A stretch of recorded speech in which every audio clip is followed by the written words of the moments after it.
everyone, it's Jessica Pock again. Thanks for joining us today. We'll get to finish our book that we've been reading the past couple days. It's called The Watcher. It's a story about Jane Goodall and her work with the chimpanzees.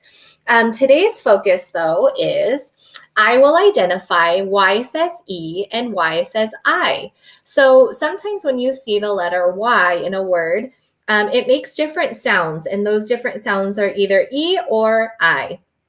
For example, the word baby, I see that Y and that makes the E sound, baby.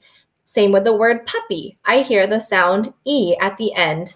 But sometimes then I see another word like dry and I see a Y there, but now I hear I instead of E. So think of the word dry. I hear the I at the end. So another example is fly.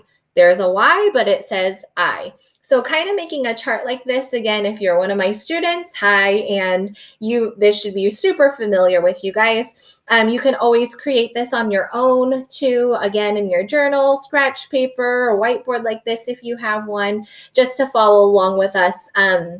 It could be fun to make it a competition too. You could teach your little brother or sister different kinds if they're able to read, and then you can see who can come up with more as well. So let's get started on reading it. All right, again, something good readers do always if they've had some time off from reading is kind of to recap and go back. I left off on this page yesterday, if you were with us, where Jane got to see, she was in Africa and she got to see how they interacted, and she would just kind of stand and watch from behind and take a bunch of notes. And then remember, David Graybeard was the first chimp who started trusting her, and then he got all the other chimps to trust her as well. So she's kind of in right now. And again, thinking of the target, I have that right next to me, so I know what I'm looking for is Y says E and Y says I. So kind of looking for those different Y words with Y in it. Jane watched the chimps at the Kakombe waterfall, leaping and swinging in awe and wonder at the tumbling water. At night, after a supper of beans and tomatoes and onions, Jane listened to Mozart and Bach as she wrote up her notes from the day. Years of notes were piled high everywhere. Jane needed help, and so assistants came to watch and write. Wow, that's a lot of notes piled up there. One day, Jane sadly left Gombe. So I'm seeing a bunch of Y words. I always like to do it after I finish a page or two, and kind of seeing the different Y's everywhere. I'm hearing that. That would again go probably under the Y says E everywhere. I hear the sound E instead. And then the word sadly, I hear that Y. I see that Y, but which one do you hear? Do you hear E or I? Sadly. I think it goes under here. You were right. All across Africa, forests were being cut down and the chimps were losing their home. Poachers were shooting grown chimps and kidnapping them, their babies, to sell to laboratories, to the circus, and as pets. Jane's beloved chimpanzees were in danger of becoming extinct. They needed Jane to speak for them. Extinct means they won't exist anymore if they keep hurting them and killing them off. So I hope she's able to save them. Jane hated to leave her friends, but she knew she must. She traveled to big cities and small towns the world over, month after month, year after year, asking for help to save the chimps and the forests. Jane returned to the forests of Gombe whenever she could. She climbed up to the peak, calling hello to the streams and hills and trees, David Graybeard at her side. I love that he did not forget her. And again, I'm looking for those Y says E and Y says I. Again, you might not see a bunch on every page, and that is okay. Jane watched and listened again to the pant-hoot calls of her friends, and when she went back to civilization to speak out for the chimps, Jane carried with her the peace of the forest. The forest in Gombe, where she talked to the animals like Dr. Dolittle and walked unafraid like Tarzan and watched and wrote and opened a window for us to the world of the chimpanzees. All right, so we just finished reading The Watcher, and we did kind of find some Y says E and Y says I. Again, that's something you can continue to do on your own in your other books that you read online, or a brother or sister reads it out loud to you again, and listening for those different sounds. Does it say E or does it say I? So if you were with us last time, anytime we finish a book, again, SWIBs is something that we like to do after we finish. It's a great way to check comprehension and just to see, hold yourself accountable to see, do you understand what was happening throughout the story?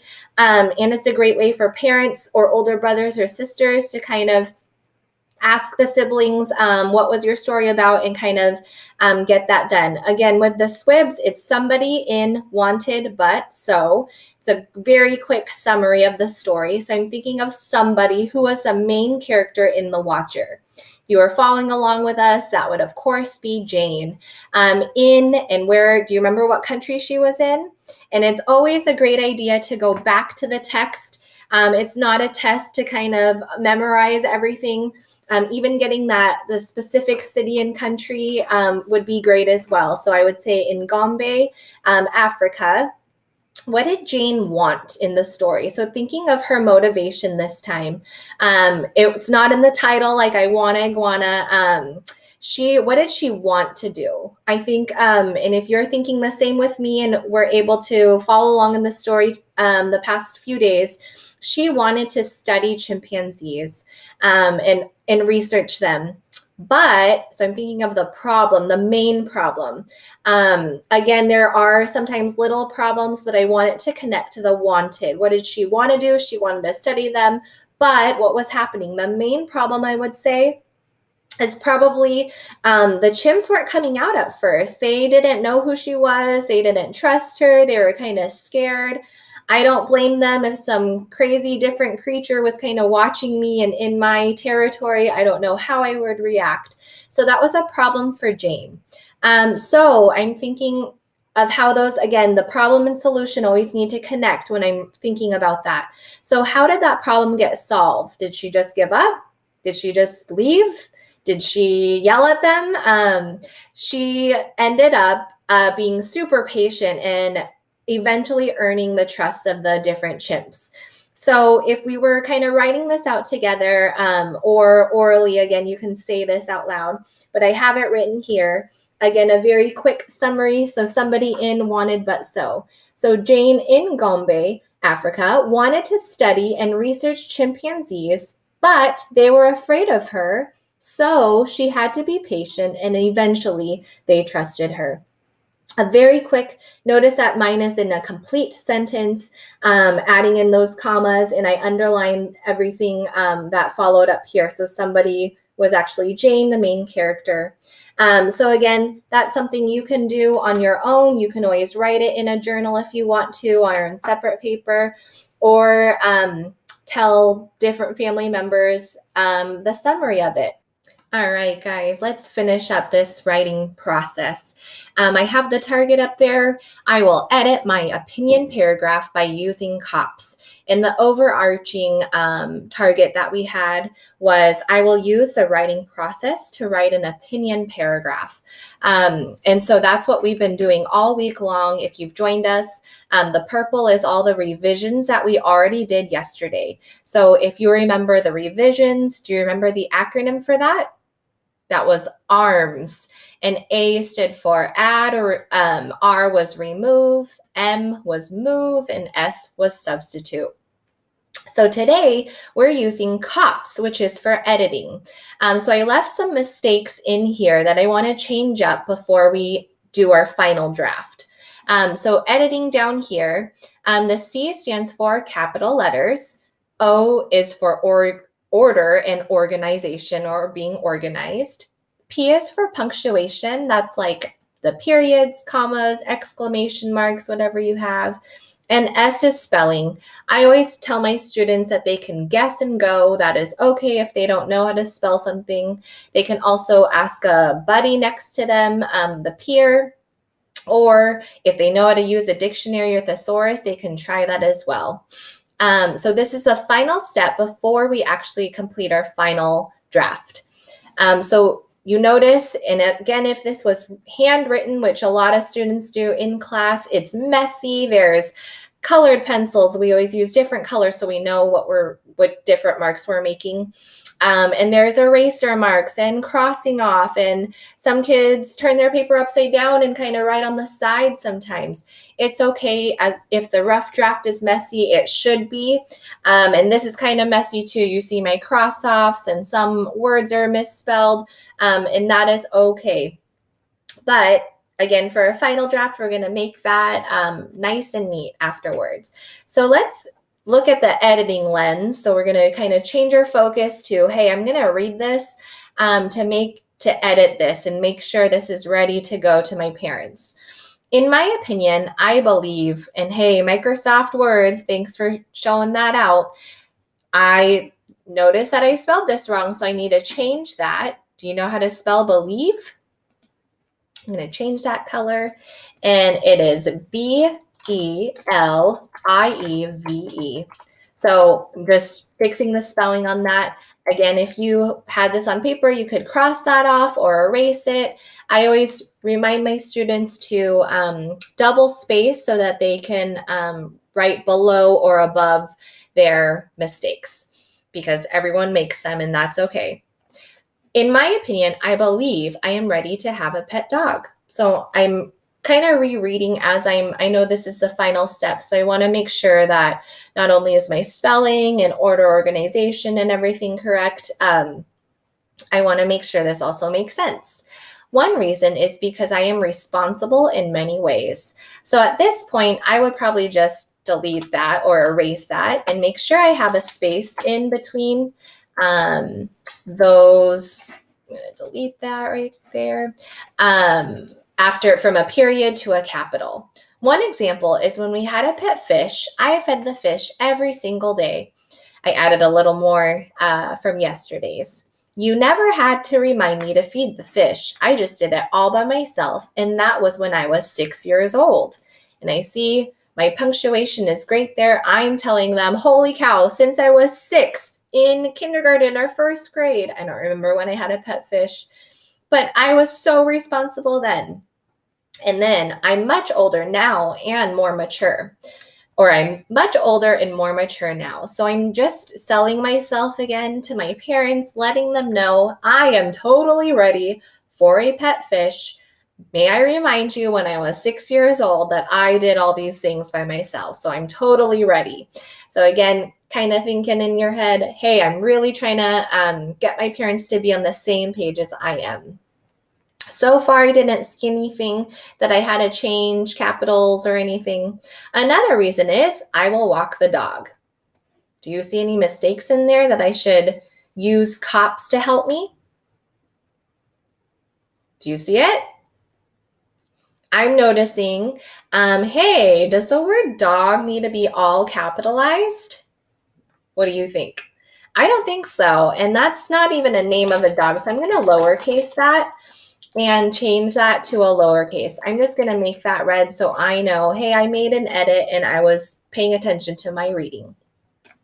For example, I will walk every day, even in the rain. You will never have to walk the dog because I will make sure to take care of him. You are so busy working so hard all the time. I will do my part for the family and make sure the dog is healthy.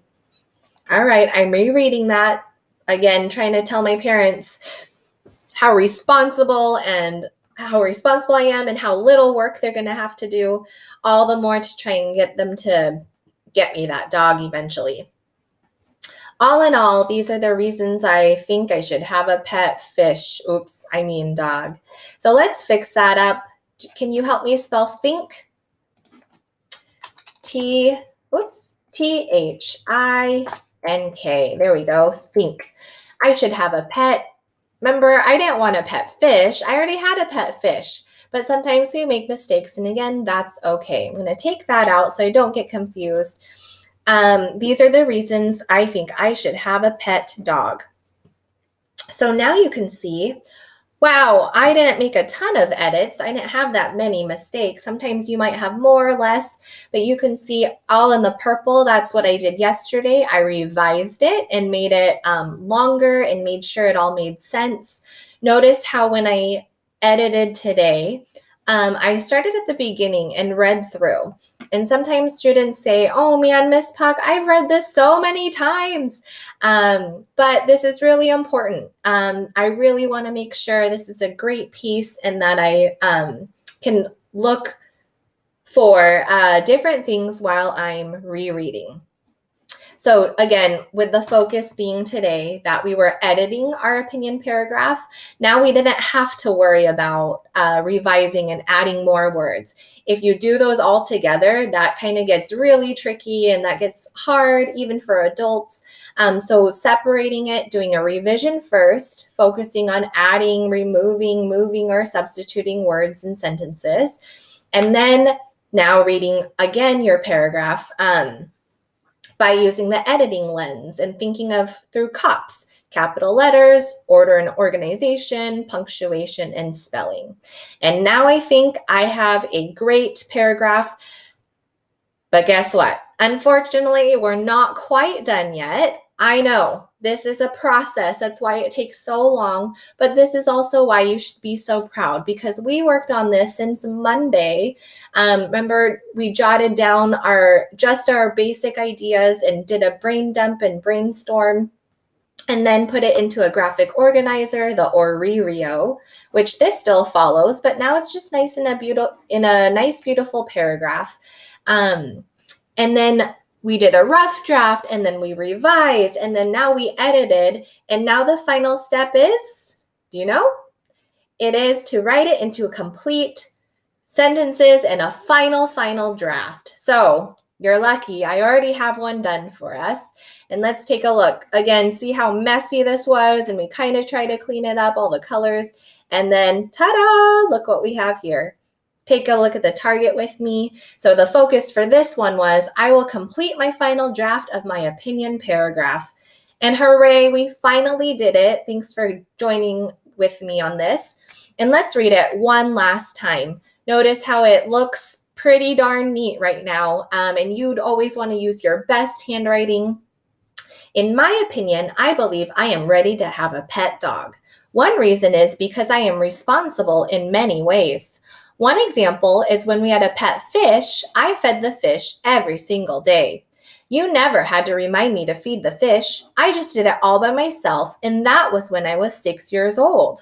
I'm much older and more mature now. Another reason is I will walk the dog every day. For example, I walk every day, even in the rain, to make sure the dog and I both get exercise. You will never have to walk the dog because I will make sure to take care of him.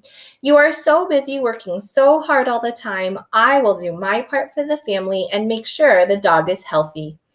All in all, these are the reasons I think I am ready to have a pet dog, and I hope you agree. I did add a couple things to my final paragraph, my final draft, but notice that there's no eraser marks or like crossing out or anything, and it's nice and a clean, nice copy.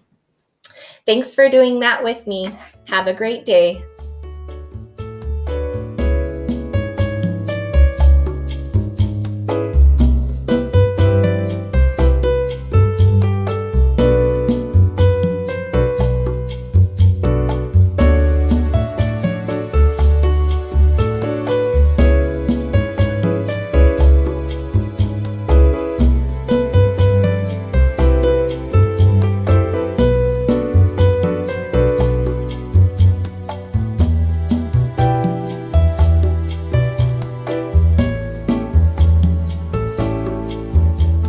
Hey, third grade math thinkers.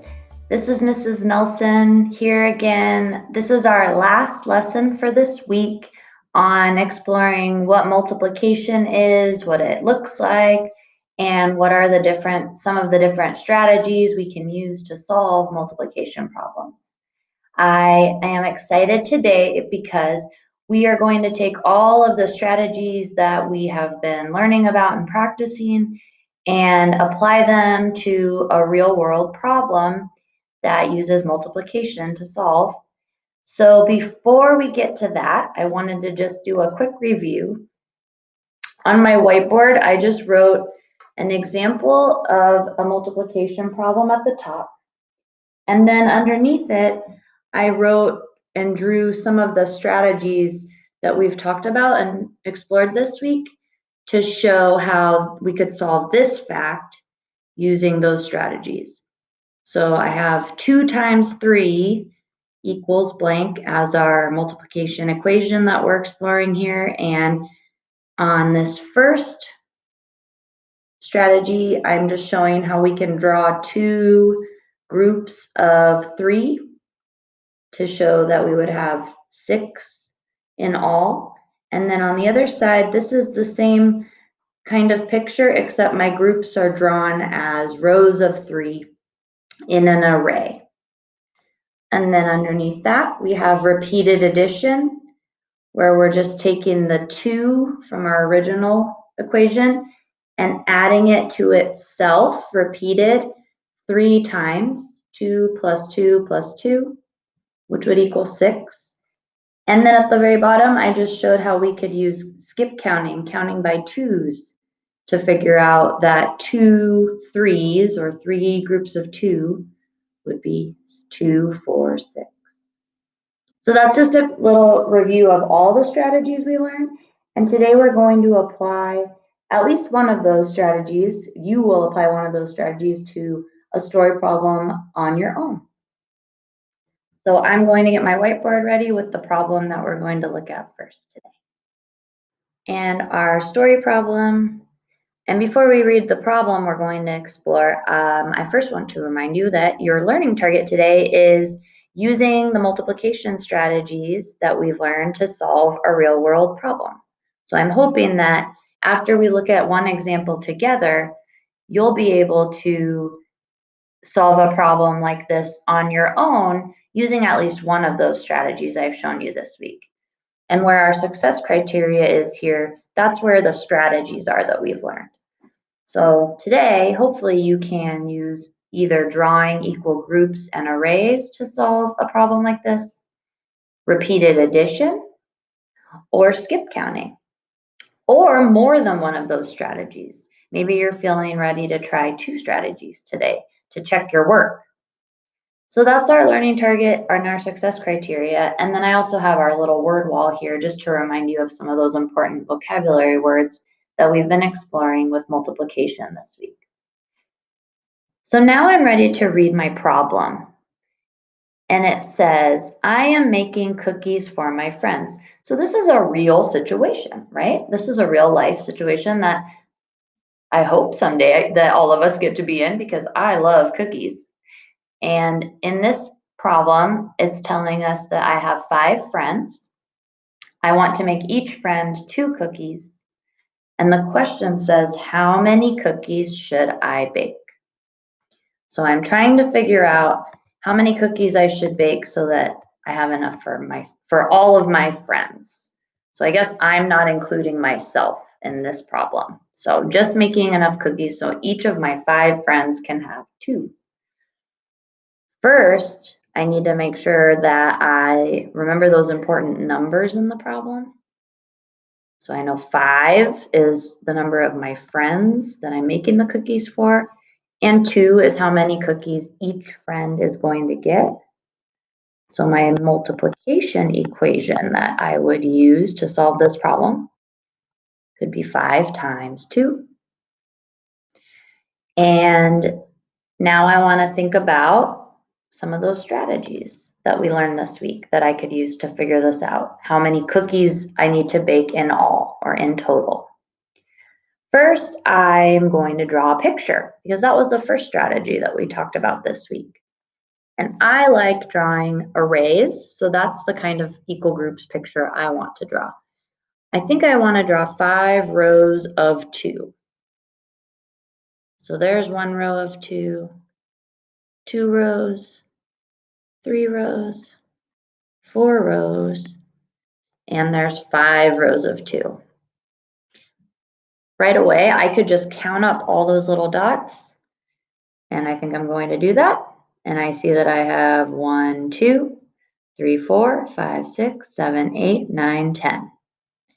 So just using that one strategy, I was able to see how many cookies I need to bake for my friends. Even though I already know the answer to this problem, let's look at how we could have used another strategy we learned this week. How about showing how we could have used repeated addition to solve this? So I have 5 times 2, which means I could add 5 to itself 2 times, or add 2 5s together. And 5 plus 5, if we remember our doubles from adding, equals 10. So that is a way to check my answer and make sure that my array that shows me 10 is correct by checking that adding 2 5s is also equal to 10. And then the last strategy I could use, if I wanted to, that we talked about this week, would be skip counting. So I could count by 5s 2 times, and I would say 5, 10. And again, I see that 2 5s, or 5 times 2, is equal to 10. So the answer to this problem is I need to make 10 cookies so that each of my 5 friends can have 2 cookies. Okay, third graders, now it's your turn to try solving a multiplication problem using one of the strategies that we've learned this week. So here is the problem. It says, Lucy has a photo book that she is putting family photos in. The book has 5 pages. She puts 4 photos on each page. How many photos does she put in her photo book? And just so you know, a photo book, or also called a photo album, it's kind of like a binder with pages that photos or printed pictures can stick to. So just so you understand what kind of book she is putting pictures in. So think about, first of all, those important numbers in the problem. And then go ahead and pick one of these strategies that we've learned. You can draw a picture of equal groups or draw an array with equal rows. You could use repeated addition, or you could use skip counting. Go ahead and try. I'll give you a moment. And then when we come back, we'll check our answers and see how you did. Chance to try at least one of the multiplication strategies we learned this week to solve this. And now we're going to check our answer and see how you did. So the multiplication equation that we're solving for this problem is 5 times 4. Since we have 5 pages in her photo book, and she's putting 4 pictures, 4 photos on each page. So 5 groups of 4 is how we can think about this problem. If you chose to use drawing a picture as your strategy, your picture could look lots of different ways. So I'm going to draw one example of a picture you might have drawn, but if your picture doesn't look exactly like mine, it's okay as long as your picture somehow shows 5 equal groups with 4 in each group, or 5 rows with 4 dots in each row, 5 columns with 4 dots in each column, or you could have used a different symbol besides dots. Or if your picture shows 4 groups of 5, or your array shows 4 rows of 5, any of those kinds of pictures would work. I'm going to draw 5 rows of 4. So there's 1, 2, 3, 4, and 5. And if you look at my array, you can also, if you look at the columns going up and down, see that I have 4 columns of 5. So there's a picture to show all of her photos that she puts in her photo book. And instead of counting all those little dots, which you could do to figure out the answer, I think I'm going to move on and show another strategy you might have used, which is repeated addition. So maybe you added 5 to itself 4 times, like this. 5 plus 5 plus 5 plus 5. And I know that 2 5s, 5 plus 5 is equal to 10. So over here, I have 5 plus 5, which is 10. And over here, I have 2 more 5s, another 5 plus 5, which is 10. So 10 plus 10 altogether would equal 20. So go ahead and check your answer. We're not done talking about all the strategies we could have used, but you can at least now see if you got an answer of 20, that you used your strategy correctly and you were on the right track. So give yourself a pat on the back, high five, and cheer yourself on because you guys are learning how to multiply and you just solved a real world problem. If you're one of my friends that likes using skip counting, you could have counted by 5s to solve this problem. So I'll show that up here. I would first say 5, and then counting ahead, 5 more in my head, I would say 10, and 15, and add 5 more would be 20. So counting by 5s 4 times, I would get to 20. Same answer, so that's another good sign. All of our strategies get us to the answer of 20. She put 20 photos in her photo album. How did you do? And don't feel bad if your answer wasn't 20. If you got close to 20, you can feel good about that. And if you weren't even sure where to start, don't worry, because sometimes we have to practice something we learned a few times before we get the hang of it. So this was just one problem to try. So today we learned how to use those multiplication strategies that we've been exploring this week to solve a real world or a real life problem that we might need to use multiplication to figure out.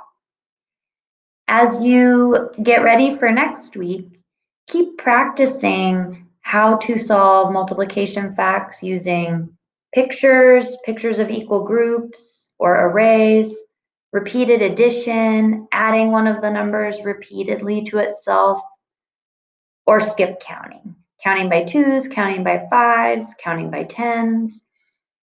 And there's other strategies that we will look at in the future lessons. Next week, we're going to explore division. And we'll talk a little bit about how multiplication and division are connected and how they go together. Thank you so much for all of your hard work this week. I appreciate you tuning in, and I can't wait to explore some more 3rd grade math with you next week.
Hola niños y niñas, aquí estamos de nuevo. Yo soy la maestra Lorena Vázquez y continuamos con nuestro aprendizaje de matemáticas. Ayer aprendimos a multiplicar usando una matriz. ¿Recuerdan esa palabra? Y una matriz es una manera de representar la multiplicación ordenando objetos en filas que son horizontales y columnas que son verticales. Es una manera de visualmente ver los objetos que tenemos en un grupo más ordenaditos para que sea más fácil contarlos. A ver, como siempre, necesitan su lápiz y papel, su pizarra con su marcador. Y si mal no recuerdo, tienen por ahí alguna tarea que les encargué. Vamos a hacer los problemas juntos o el problema junto, resolverlos para ver y comprobar si lo hicieron correctamente. ¿Están listos? Entonces vamos a continuar con nuestra lección. A ver, entonces aquí, la matriz, filas y columnas. El primer problema que les dejé encargado era dos grupos de 5 o en otras palabras, 2 por 5. Ahora pueden ver aquí en color rosita que las filas representan la cantidad de grupos y las columnas está representada por la cantidad en cada grupo. Entonces, como es verano, y a mí me encantan las fresas, vamos a usar fresas para resolver este problema. Ok, comencemos. A ver, aquí tengo una fresa. Y como les dije en el video anterior, a mí me gusta empezar con la cantidad de filas, pero ustedes pueden empezar con las columnas como ustedes quieran. Vamos a hacer las filas. Como sé que son dos filas, voy a poner una fresa arriba para representar la primera fila y otra directamente debajo para representar la segunda fila. Y ahora, si vemos las columnas, aquí podemos ver que necesito 5 fresas, ¿verdad? 5 columnas, perdón. Entonces ya tenemos nuestra primera columna. Aquí está, la primera. Entonces, si necesito 5 y ya tengo una, ¿cuántas columnas me faltan? Correcto, necesitamos 4 columnas más. Entonces, voy a agregar, niños, ¿puedo poner mi fresa aquí? Esto representa una matriz de esta manera. Quiero que la miren con cuidado y se enfoquen y lo piensen un instante. Les voy a decir de antemano que esto no está correcto. ¿Alguien puede decirnos por qué? Si tú sabes por qué no está correcto, por favor, compártelo con alguien que esté a tu lado o alguien de tu familia o anótalo en tu tablero o en tu hoja de papel. Esperaré un segundo más para aquellos que están pensando. Si tú dijiste que no es correcto porque las fresas no están en filas rectas ni columnas rectas, tenías razón. No puede ser una matriz si las filas y las columnas están por todos lados. Solamente sería un grupo o un conjunto en ese caso. Así que voy a corregir esto. Voy a subir la fresa y voy a alinearla con la otra para que vaya recta la fila. Y van 1, 2, 3. Necesito 5, así que me faltan 2 fresas más en esta primera fila. 4, 5. Ahora, estas también están fuera de orden. Tengo que alinearlos. Subir esta. 1, 2. Una más son 3. Y aquí pueden ver en este espacio en blanco que me faltan 2 fresas para completar la fila con las 5 columnas. Ahora, vamos a contar las filas y vamos a contar las columnas para verificar. Tenemos una fila horizontal, 2 filas horizontales y ahora vamos a ver las columnas. Una columna vertical, 2 columnas verticales, 3 columnas, 4 columnas y finalmente 5 columnas.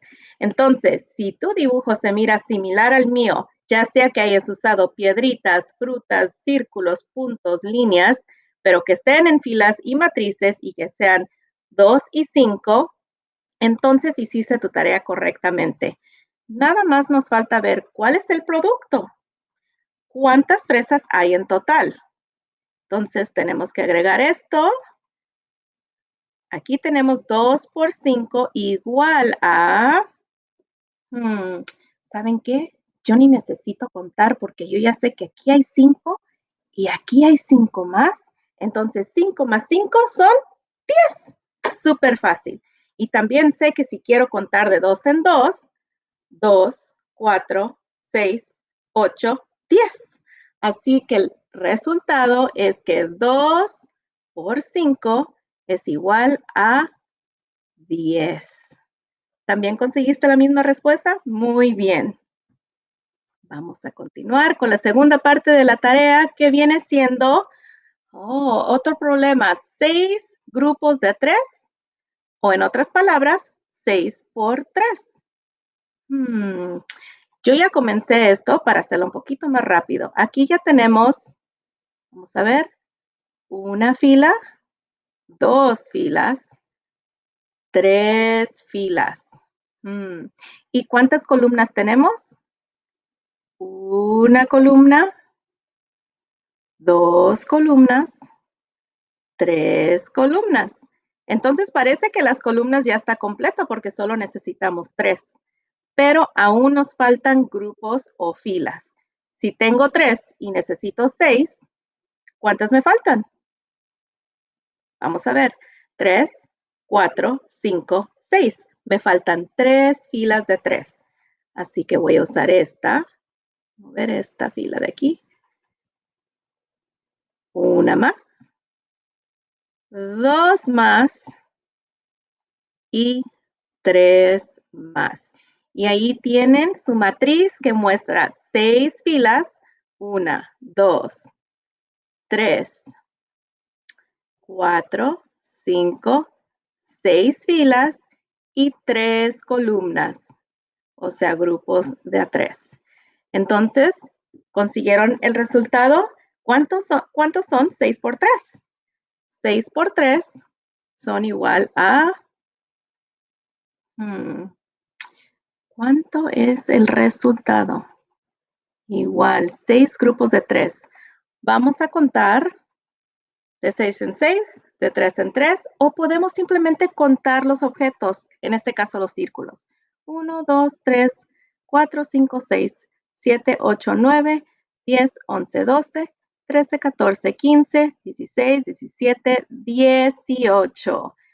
El resultado son 6 grupos de 3, son 18.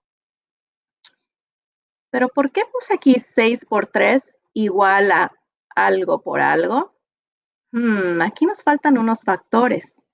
Si recuerdan en la última lección, yo les mostré que el orden de las filas y de las columnas, ¿se acuerdan de las ranitas? No importaba. Entonces, si yo ya sé que 6 por 3 son 18, entonces también sé que 3 por 6 también son 18. Así que recuerden, los factores y el orden, las filas y las columnas no importan para obtener el mismo resultado. Muy bien, vamos a continuar. El día de hoy vamos a enfocarnos en la última manera de representar la multiplicación de los que ya les he enseñado. Ya hemos trabajado con adición repetida o sumas repetidas, grupos iguales, la matriz, y hoy nos vamos a enfocar en este de aquí, que viene siendo la ecuación. Vamos a leer nuestra meta. La meta de hoy es, estoy aprendiendo a resolver problemas matemáticos de la vida real. ¿Por qué ustedes creen que yo me estoy enfocando en problemas de la vida real o situaciones verdaderas? Porque las matemáticas se aplican en todo lo que nos pasa a nuestro alrededor. Ese es el chiste y por eso estamos estudiando matemáticas, para que podamos aplicarlas y usarlas en nuestra vida diaria. Y para tener éxito con esta meta, ustedes deben de poder representar el resultado con una ecuación de multiplicación. Recuerden, el resultado también se llama producto, ¿verdad? Entonces voy a poner esta aquí, palabra. Producto. Ay, me salió súper grande. Producto. Así es. Entonces, la palabra de hoy va a ser la palabra ecuación. Cuando ustedes escuchen que yo diga la palabra ecuación, lo que quiero que hagan es repetir ecuación y luego digan este igual a este. Vamos a intentarlo juntos. Ecuación. Este igual a este. Ahora ustedes intenten. Ecuación. Ecuación. Este igual a este. Muy bien, veo que están listos para comenzar. Vamos a empezar. Y recuerden sus materiales, lápiz y papel, pizarra con marcador, para poder resolver el problema. Ok. Está bien, aquí tenemos lo que es una ecuación. Ecuación. Este igual a este.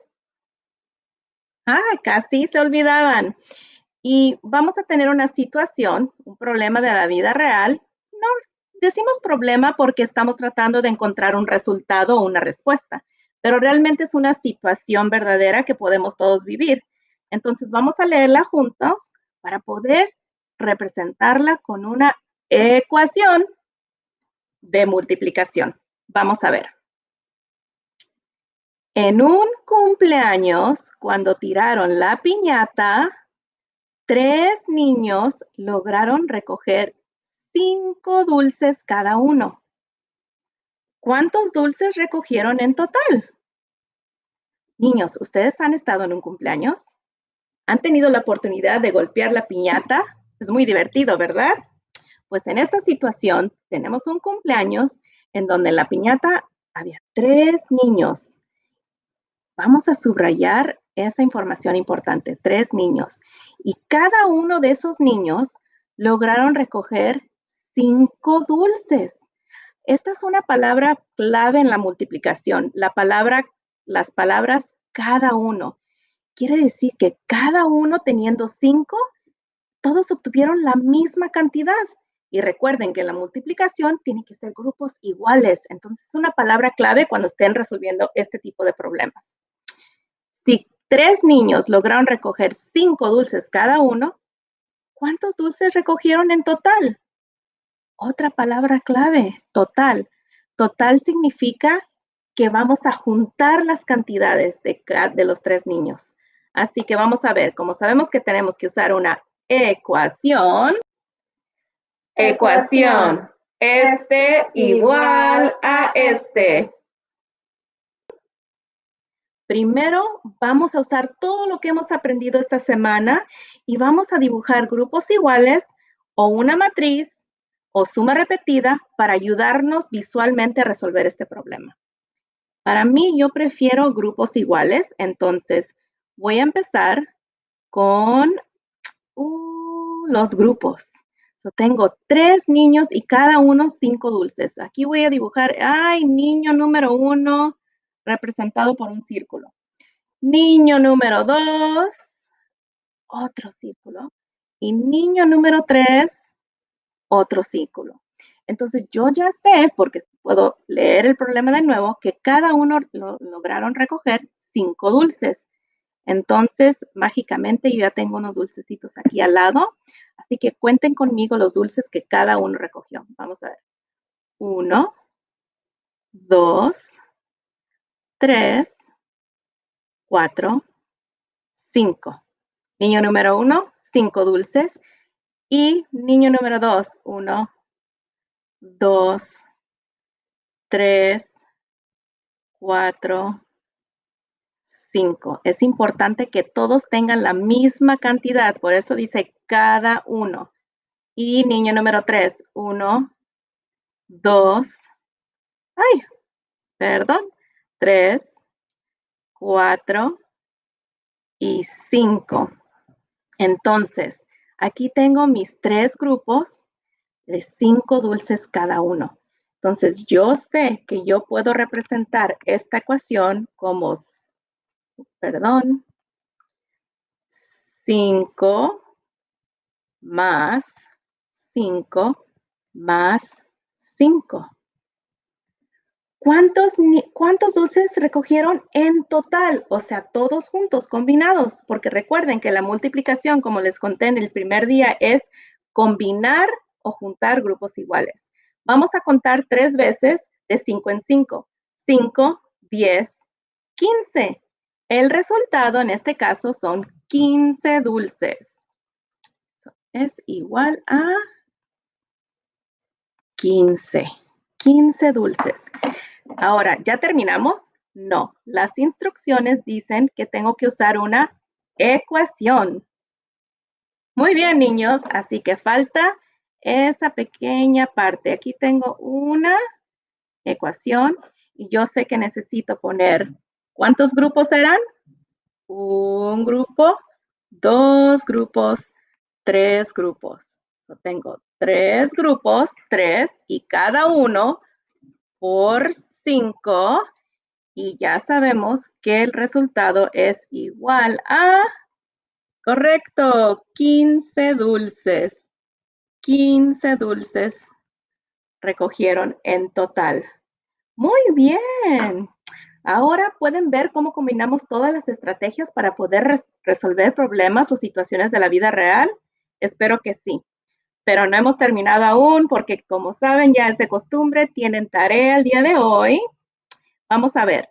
Para mañana o para la próxima vez, quiero que ustedes tengan un problema y resuelvan un problema y yo les voy a dar la ecuación y ustedes tienen que pensar en la situación donde cada grupo va a recibir o obtener una cantidad. Quiero que hagan uno que represente 2 grupos de 5. ¿Y cuánto es el producto? Así que para la próxima vez podemos ver una situación, un resultado, y pueden divertirse y compartirlo con su familia y enseñarles cómo multiplicar y representarlo con una ecuación. Ecuación. Este igual a este. Excelente trabajo. Bueno, niños y niñas, hemos llegado al final de nuestra lección. Hemos aprendido todos estos días sobre la multiplicación y cómo representarla con adición repetida. Muy bien. Grupos iguales, una matriz y hasta una ecuación. Casi los engañé. La próxima vez que nos vemos, vamos a ver algo nuevo. Vamos a aprender sobre la división. Y quiero que vayan pensando, ¿por qué seguiríamos multiplicación con división? Les daré una pista. Las dos están relacionadas. Bueno, niños y niñas, muchas gracias por acompañarme y nos vemos hasta la próxima vez. ¡Adiós!